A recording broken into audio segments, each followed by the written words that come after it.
Pernah tak kita datang untuk solat Jumaat kat sebuah masjid dan kita nampak masih ada orang berjual beli ketika khutbah sedang berlangsung? Sah ke tak sah jual beli tersebut? Hukum jual beli ketika itu sah, tapi berdosa. Ini kena ambil perhatian ya, para lelaki. Kalau perempuan beli tu tak ada masalah lah. Tapi kalau lelaki yang menjual, lepas tu lelaki juga yang membeli, maka bagi kedua-dua mereka tu haram melakukan perbuatan demikian. Kerana berdasarkan surah Al-Jumu'ah ayat ke-9.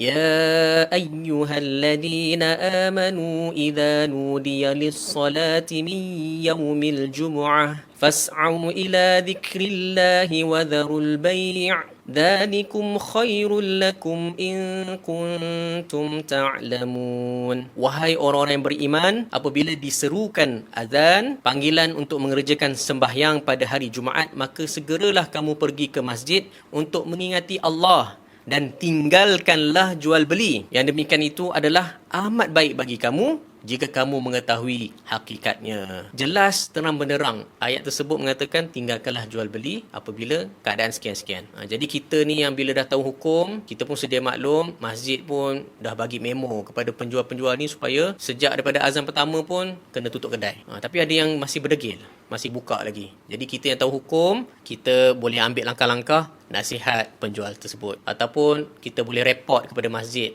ada penjual yang melakukan jual beli ketika khutbah sedang berlangsung ni, supaya kita dapat bersama-sama menjalankan tanggungjawab mencegah yang mungkar.